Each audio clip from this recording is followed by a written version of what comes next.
Girl Who Waited, Chapter 17. The Father's Test. The days after that unforgettable temple moment might differ by quietly, yet something subtle had changed in Niyati's life. Her routine remained the same: work responsibilities, endless to do list, but somewhere between the house and the hours, she had begun to smile more often. The heaviness that once lingered in her eyes had softened. One shed unknowingly became the reason behind it. They met often now, sometimes under the excuse of work, sometimes without a reason at all. On one gentle Sunday evening, they found themselves at a small cafe near the river. The soft light danced across the water. A slow tune played in the background, and the air smelled faintly of coffee and rain. Between casual talks and quiet laughter, time passed easily. Time seemed to fold itself in the moments neither wanted to end. From the other side of life's stillness, someone else had been noticing these changes. Niyati's father. For years he had seen his daughter carrying a strength far beyond her age. He had watched her swallow her tears, hide her emotions, and live for everyone else. She had forgotten how to be young, beautiful, how to be carefree. But lately, there was a light in her eyes again, a softness in her tone. Any father would he understand what that meant. She had begun to find joy again, and that joy had a name, Vansh. While Niyati was busy writing in her diary, her father sat quietly on the balcony, lost in thoughts. The moon had seen his thoughts. The moon had risen, pale and gentle, over the rooftops. He held his cup of tea for a long time before making a decision that came from both love and worry. He picked up his phone, called a number, and spoke with calm authority. Beta, can you come home for tea tomorrow evening? Just you. Don't tell Niyati. I want to have a word with you. Vansh was surprised. This message felt serious, but the tone was warm.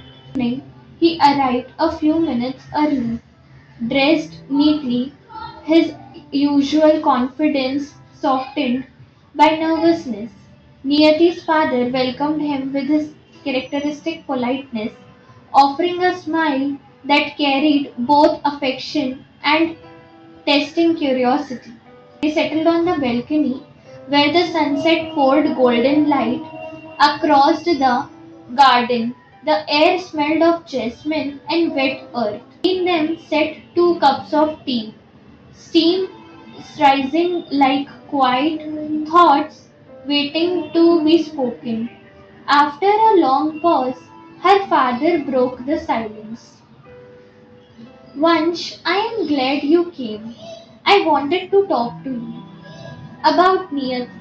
His fingers tightened around his cup. He didn't interrupt, he only listened. Her father's eyes reflected pride and pain, two emotions only a parent truly understands.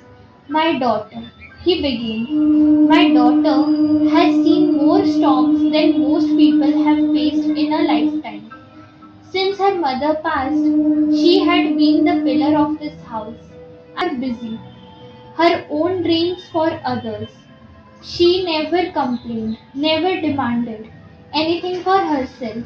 But recently, I have noticed something different. A smile that comes from something deeper. That smile comes when you are around her. His words landed like waves, gentle but impossible to ignore. Once lowered his eyes respectfully.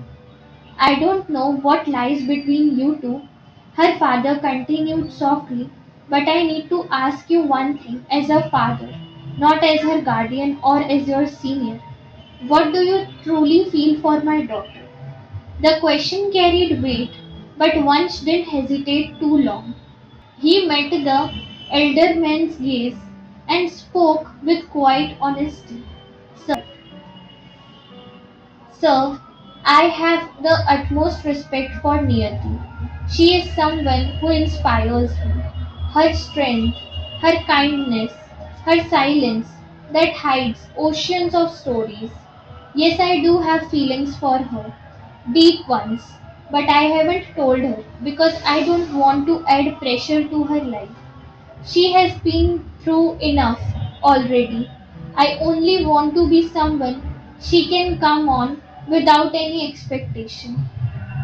There was sincerity in his tone that could not be rehearsed. Her father listened carefully, observing every pause, every word. He had met many people in his life. He knew what truth spoke, and one's truth was clear. After a moment, Vansh continued, his voice steady but emotional. If you trust me, sir, I promise that I'll never walk away from her. Not in joy, not in sorrow. Whatever life brings, I'll stand beside her. She deserves a love that never makes her feel alone again. Dusk settled between them, carried by the soft rustling of leaves and the fading light. For a while neither spoke. Then Niyati's father exhaled slowly, his face relaxing into a faint smile. He reached out, placed a hand on one's shoulder, and said quietly, "That's all. That's all a father hopes to hear. Not big promises, just steady faith. I can see that your feelings are real. Don't rush her. She's learning to trust life again.